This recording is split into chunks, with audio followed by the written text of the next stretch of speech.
అంతా అయిపోయిన తర్వాత ఇప్పుడు ఏం పీకాడు మీ జగన్మోహన్ రెడ్డి అన్న. మీ జగన్మోహన్ రెడ్డి కాదండి, ఒకప్పుడు ఆంధ్రప్రదేశ్కి ఆయన సీఎం మన జగన్మోహన్ రెడ్డి.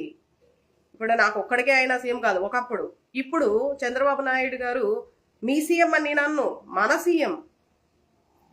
నాకు అలాంటి వ్యత్యాసాలు ఏం లేవు. మీరు ఇలా వ్యత్యాసంగా మాట్లాడుతున్నారు కాబట్టి ఈరోజు నేను మాట్లాడుతున్నాను. మీకు నచ్చినప్పుడు ఆ రోజే మీరు ప్రశ్నించాల్సింది గవర్నమెంట్ని. ఈ రోజు ఎందుకు ప్రశ్నిస్తున్నారు? ఈ రోజు లోపాలు ఏవైతే ఉన్నాయో నేను ప్రశ్నిస్తున్నా.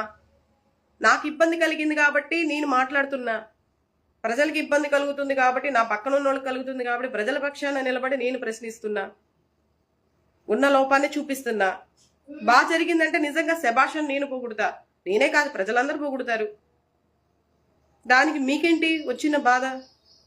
మీకేమన్నా బాధ అనిపిస్తే మీరు కూడా వీడియో తీసి పెట్టండి. జగన్మోహన్ రెడ్డి పలానా టైంలో అది చేశాడు, ఇది చేశాడు, ఇది చేయలేదు, అది చేయలేదు పెట్టుకోండి. కాదని ఎవరంటారు? మీ అభిప్రాయం అది. కానీ నేను పెట్టే వీడియోల్లో జగన్మోహన్ రెడ్డిని అప్పుడు ప్రశ్నించవచ్చు కదా, ఇప్పుడు ప్రశ్నించవచ్చు కదా అంటే, అప్పుడు ప్రశ్నించవచ్చు కదా అనేది అప్పుడు అయిపోయింది. ఇప్పుడు ప్రశ్నిస్తున్నాం. ఇప్పుడు జరుగుతున్న విధానాన్ని ప్రశ్నిస్తున్నాం. మీరు అప్పుడు ప్రశ్నించాలి.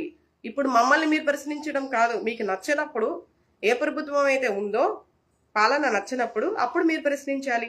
పథకాలు మేము తీసుకుంటామండి, ఎంత వస్తే అంత ప్రతిదానికి మేము అప్లై చేసుకుంటాము, మేము ప్రతిదానికి అర్హులమే, అన్నీ తినేస్తాము, మా కడుపు నింపుకుంటాము, కానీ పక్కనోడు కల్లి చూస్తాము,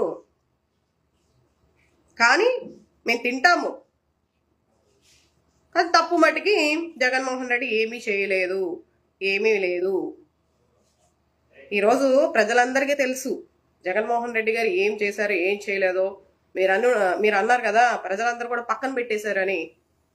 పక్కన పెట్టారో పెట్టలేదో అది ఆ భగవంతుడికి తెలుసు, ప్రజలకి తెలుసు. 40% ఓటింగ్ ఉంది, అది మర్చిపోకండి. ప్రజల్లో 40% ఓటింగ్ ఉంది జగన్మోహన్ రెడ్డి గారికి. ఇప్పటికీ కూడా స్టిల్ ఆయన సీఎం కాకపోయినా కూడా ప్రజలు ఎక్కడికి వెళ్తే అక్కడ తండోపతండాలుగా ప్రజలు వస్తూనే ఉన్నారు.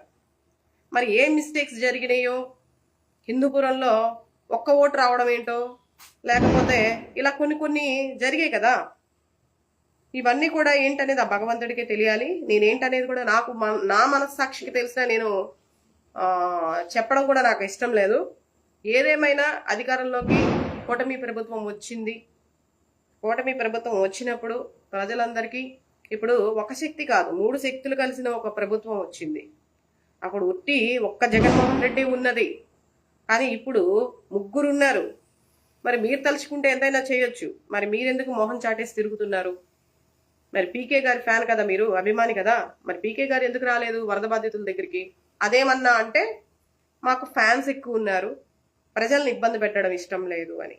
అంటే మీకు మీరే చెప్పేసుకుంటారా? అంటే రావాల్సిన బాధ్యత ఉందిగా. ఆయన ఇప్పుడు హీరోలా కాదు కదా, ఆయన ఒక నాయకుల్లాగా ఆయన ముందుకు రావాలి ప్రజల్లోకి. సినిమా చేయడానికి కాదు కదా వచ్చేది. ప్రజలకి విపత్తు వచ్చింది, వరద బాధితులను